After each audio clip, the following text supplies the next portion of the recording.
Hari ini tema firman Tuhan adalah bagaimana kita menjaga kehidupan yang sehat ya di hadapan Tuhan juga supaya kita boleh terus berkenan di hadapannya.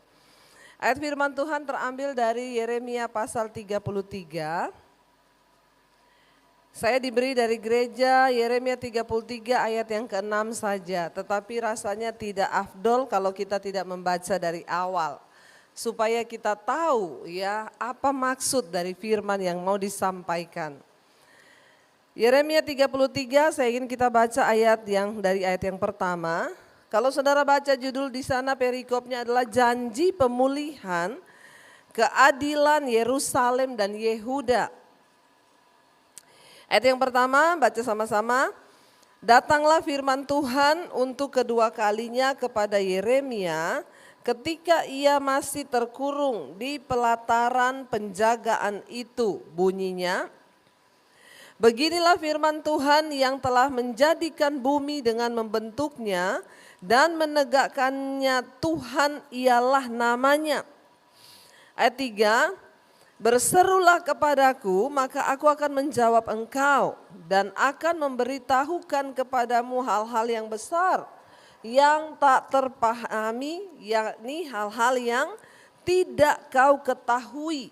Ayat 4, sebab beginilah firman Tuhan Allah Israel mengenai rumah-rumah di kota ini dan mengenai gedung-gedung istana Raja Yehuda yang dirobohkan dan dipakai terhadap tembok-tembok pengepungan dan pedang. Ayat 5, orang akan masuk pertempuran melawan orang-orang Kasdim dan kota ini akan penuh dengan bangkai-bangkai manusia yang telah kupukul mati karena murkaku dan kehangatan amarahku, sebab aku telah menyembunyikan wajahku dari kota ini oleh karena kejahatan mereka. Ayat 6, sesungguhnya aku akan mendatangkan kepada mereka kesehatan dan kesembuhan, dan aku akan menyembuhkan mereka dan akan menyingkapkan kepada mereka kesejahteraan dan keamanan yang berlimpah-limpah. Janji ini datang saudara lewat firman Tuhan kepada Yeremia. Kita tahu bersama ketika Tuhan murka terhadap Yerusalem dan Yehuda, jadi kerajaan Israel terbagi menjadi dua, ya Yerusalem dan Yehuda, utara dan selatan. Ya, mereka terus memberontak kepada Tuhan, melakukan dosa, melakukan segala hal yang tidak berkenan. Sehingga murka Tuhan tercurah bagi mereka. Dan firman Tuhan berkata saudara di sana Tuhan mendatangkan, mengizinkan perang terjadi.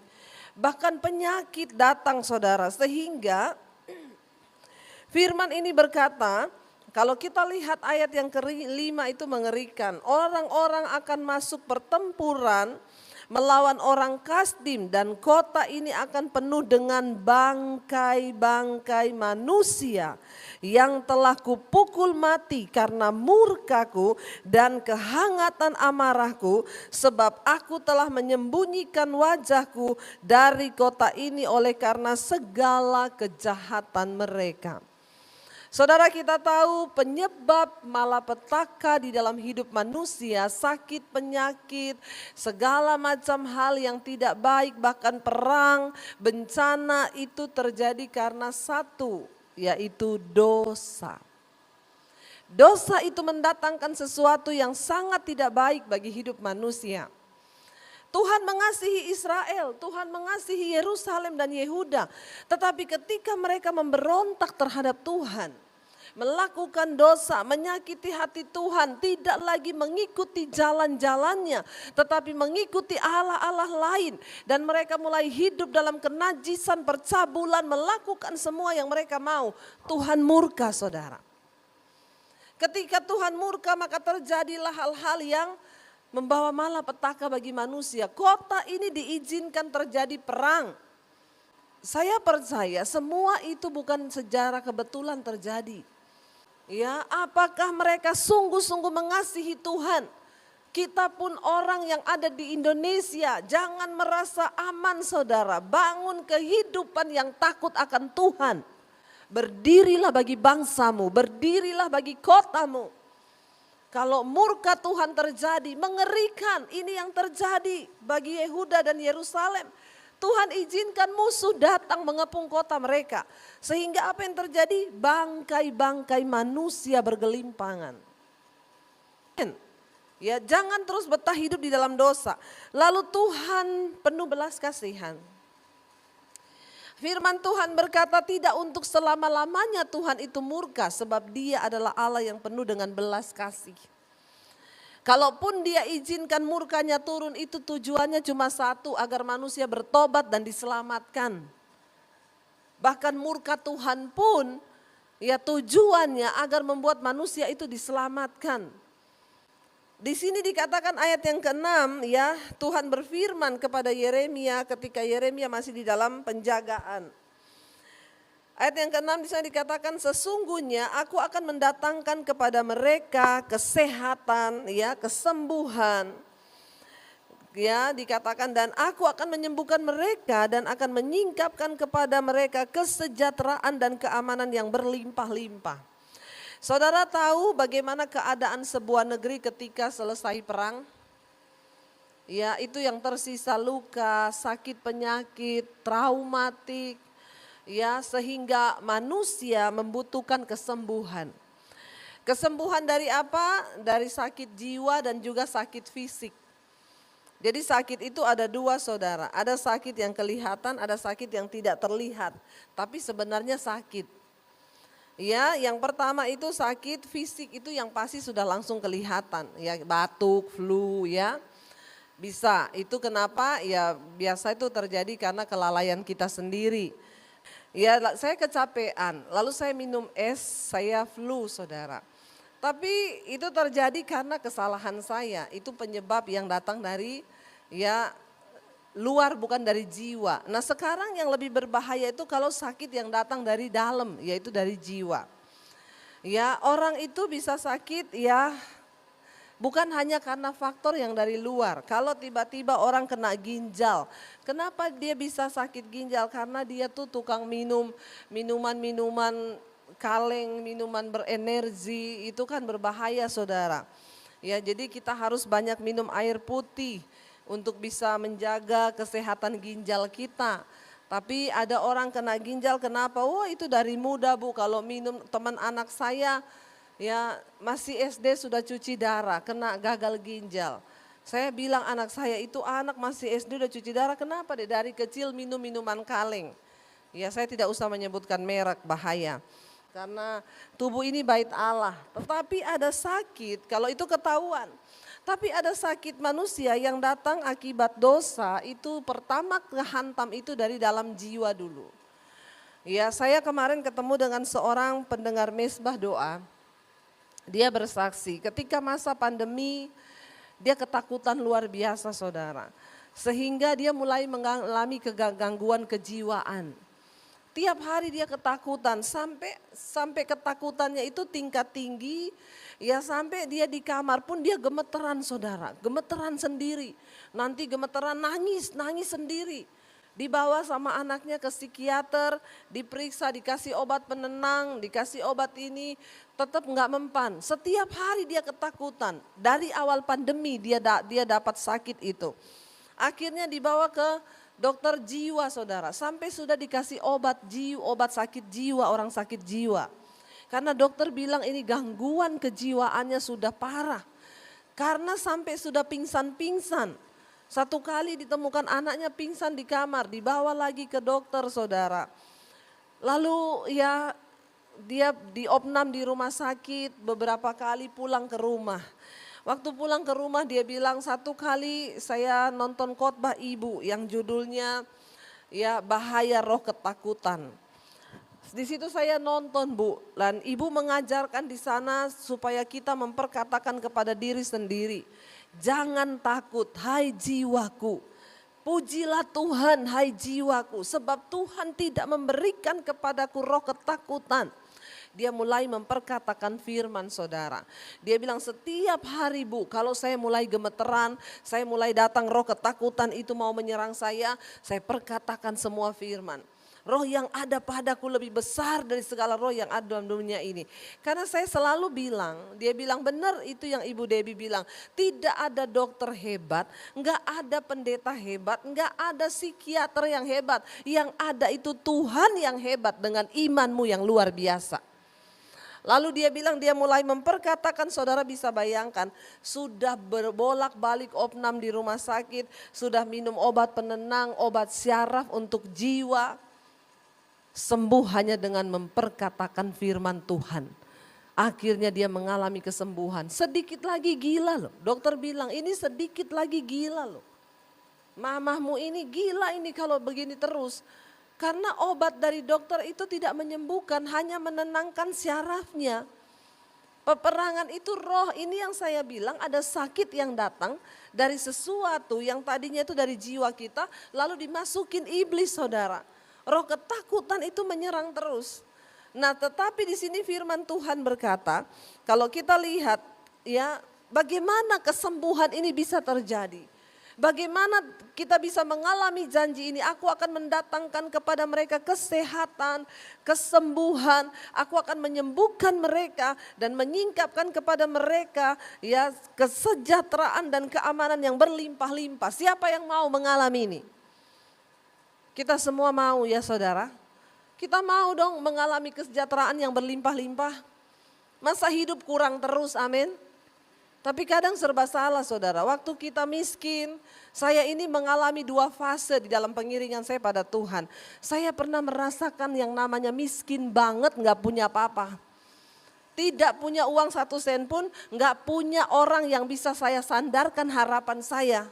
Itu saya pernah mengalami di dalam mengikut Tuhan, dua fase saya alami. Saya pernah mengalami yang namanya miskin, gak punya uang. Sampai makan aja saya nunut sama orang. Saya pernah merasakan itu ketika saya harus mengikut Tuhan, meninggalkan keluarga saya, membayar harga. Ya, lalu dalam pelayanan mulai melayani menikah, saya merasakan yang mana mau bayar kontrakan gak punya uang. Saya pernah ngontrak, saya pernah ngekos, saya pernah merasakan hal-hal yang orang lain juga rasakan. Di dalam pelayanan ketika nggak punya uang, saya harus bayar cicilan rumah, cicilan ini. Lalu saya terdesak untuk bayar, nggak punya uang, saya gesek kredit card. Saya terjebak utang, dikejar debt collector, pernah saya alami. Ketika orang mendengar itu tuh pendeta dikejar debt collector, omongannya apa? Pendeta kurang doa, kurang berharap sama Tuhan. Sampai harus pakai kredit card. Itu omongan orang, omongan keluarga, omongan saudara, omongan jemaat. Waktu Tuhan menggenapi janjinya dalam hidup kita, ini terjadi. Dia katakan aku memberkati engkau, menyingkapkan kesejahteraan, keamanan yang berlimpah-limpah. Omongan orang juga bagus? Kagak. Tetap. Ya, pendeta duniawi sudah kaya, punya fasilitas, tetap. Kadang-kadang kita bingung ya saudara dengan manusia, tapi ya itulah gak usah dengar omongan orang. Dengar saja omongan Tuhan. Kita susah diomongin gak berdoa, gak ada mengandalkan Tuhan, makanya hidupnya susah. Waktu kita diberkati berlimpah-limpah, omongannya apa? Kaya nggak mau bantu orang, punya keluarga kaya nggak ada gunanya, ya. Tapi ya itulah manusia. Kalau kita ngikuti yang begitu-begitu, ya kita nih stres sendiri. Waktu susah diomongin bersyukur aja, amin. Waktu kaya diomongin bersyukur aja. Hubungan kita pribadi dengan siapa? Tuhan. Alami janji Tuhan di dalam hidupmu. Sebelum ini terjadi Tuhan berkata aku akan memberikan engkau kesembuhan, kesejahteraan, bahkan akan menyingkapkan kepadamu kesejahteraan yang berlimpah-limpah. Coba kita lihat ayat 3, ini harus terjadi dulu dalam hidup kita. Ayat yang ketiga firman Tuhan berkata di sana apa? Kita baca sama-sama 1, 2, 3. Berserulah kepadaku maka aku akan menjawab engkau dan akan memberitahukan kepadamu hal-hal yang besar yang tidak terpahami, yakni hal-hal yang tidak engkau ketahui. Wow enggak saudara? Wow. Kuncinya supaya kita mengalami kesembuhan, kesejahteraan adalah berseru kepada Tuhan. Jangan berseru kepada manusia. Jangan berseru kepada saudaramu sekaya apapun dia. Jangan pernah mengandalkan manusia. Karena firman Tuhan berkata, terkutuklah orang yang mengandalkan manusia. Jangan taruh harapanmu kepada keluargamu sekalipun dia kaya raya. Jangan taruh harapanmu kepada saudaramu sekalipun dia memiliki harta yang berlimpah, karena engkau akan kecewa. Tapi taruh dan berserulah kepada nama Tuhan. Kenapa seringkali kita tidak melihat jawaban doa? Kenapa seringkali kita tidak melihat hal-hal besar yang sudah Tuhan janjikan kepada kita? Karena kita sukanya berseru kepada orang. Duduk di kaki Tuhan saudara. Andalkan Tuhan dan berserulah kepada Tuhan. Balik ke Yeremia tadi ayat yang ketiga nih, ayat firmannya terkutuk oleh mengandalkan manusia. Ya, ayat yang ketiga tadi dikatakan berserulah kepadaku. Jangan berseru kepada orang lain, jangan berseru kepada saudaramu, jangan minta tolong kepada siapapun. Minta tolonglah kepada Tuhan. Saya sudah membuktikan dan mengalami ini. Di tengah kesusahan pun saya tidak pernah datang kepada teman saya yang kaya raya. Saya enggak pernah datang kepada keluarga saya. Saya duduk berlutut di kaki Tuhan, berseru hanya kepada Tuhan. Jangan berseru kepada manusia yang kau kecewa. Bagaimana kita mengalami janji Tuhan itu? Berserulah kepadaku. Maka aku akan menjawab. Kalau kita berseru kepada manusia, seringkali manusia tidak menjawab. Itu yang selalu saya ajarkan kepada jemaat. Jangan berseru kepada pendeta. Jangan berseru kepada hamba Tuhan. Jangan berseru kepada manusia. Berserulah kepada Tuhan. Karena Tuhan yang sanggup menjawab. Kenapa saudara Tuhan suruh kita berseru kepadanya? Agar engkau punya pengalaman pribadi dengan Tuhan. Karena kekristenan itu berbicara tentang hubungan pribadi kita dengan Tuhan. Bukan soal engkau dengar kesaksian orang. Bukan cuma soal engkau iya ya, wah luar biasa ya dia mengalami. Ayo bilang Tuhan aku juga mau mengalami. Saya bersyukur tuh jemaat Mesbah Doa, Bu Debi saya mau bersaksi. Saya kalau dengar orang-orang bersaksi di Mesbah Doa itu saya selalu bilang loh Tuhan aku juga mau bersaksi. Mengalami Tuhan supaya aku bisa bersaksi. Ada saudara. Mereka rindu dan benar-benar terjadi. Akhirnya mereka mengalami Tuhan sendiri, mengalami mujizat Tuhan sendiri, ya, dan akhirnya Tuhan menjawab. Makanya ayat ini Alkitab ini berkata, berserulah kepadaku. Jangan berseru kepada manusia, jangan berseru kepada pendeta, jangan berseru kepada saudaramu yang kaya. Duduk di kaki Tuhan. Saya mau mengajarkan kita hari ini, ayo andalkan Tuhan. Maka dia akan mendatangkan ayat yang ke-6 tadi dikatakan, kesembuhan, kesehatan bagimu. Dan aku akan menyembuhkan mereka. Mari kita mulai membangun kehidupan yang sehat. Ya, dan kehidupan yang sehat di dalam kehidupan jasmani kita itu berawal dari kehidupan rohani yang sehat di hadapan Tuhan. Tubuh kita akan sehat waktu kita rajin mendengarkan firman. Tubuh kita ini akan mengalami kesembuhan saat kita membangun hubungan kita yang intim dengan Tuhan. Sebab di hidup ini saudara, ada dua hal. Ada hal yang bisa engkau capai dengan ya kepinteranmu sendiri. Saya kemarin ketemu dengan seorang yang dia bilang saya ini pintar banget Bu. Saya ini kalau bekerja dengan logika Bu. Dan semua yang saya lakukan dengan logika itu selalu berhasil. Saya lihat orang ini hanya terfokus pada uang, uang dan uang. Lalu saya berkata kepada dia, Pak jangan bekerja hanya untuk mencari uang yang dapat binasa. Karena tidak semua hal dalam hidup ini Pak engkau bisa kerjakan dengan kepintaranmu. Kalau hari ini Tuhan bikin satu saja syaraf di otakmu jebol, maka engkau tidak akan bisa apa-apa lagi dengan tubuhmu, dengan kepintaranmu. Ada hal dan banyak hal besar di hidup ini yang hanya bisa kita alami waktu kita itu memiliki hubungan pribadi dengan Tuhan. Orang itu terdiam saudara. Lalu dia bilang, iya Bu, betul Bu. Iya, saya lihat Bapak pinter. Bapak jago dalam bekerja. Karena Bapak masih sehat. Karena Bapak sekarang kuat. Tetapi saya juga lihat hidup Bapak tuh capek. Dia terdiam, lalu dia bilang, iya betul Bu. Iya, engkau bekerja dengan kekuatanmu, dengan kepintaranmu, bahkan dosa pun engkau terjang untuk mendapatkan uang. Engkau capek di dalam hidupmu. Saya bilang, Pak, ada banyak hal di hidup ini yang kita hanya bisa raih itu dengan kasih karunia Tuhan. Dekatkan hidupmu pada Tuhan. Bangun hubunganmu dengan Tuhan. Berserulah kepadaku kata Tuhan. Datang di kaki Tuhan. Apa arti kata berseru? Datang di kaki Tuhan. Andalkan Dia dalam segala lakumu. Maka Dia akan membuat semua yang kau lakukan itu berhasil. Keadaan perang terjadi di Yerusalem dan Yehuda sehingga keadaan kota mereka hancur lebur. Hanya mayat-mayat bergelimpangan yang tersisa. Perang hanya menyebabkan sakit, mental, fisik, bahkan orang trauma saudara dan mereka membutuhkan kesembuhan.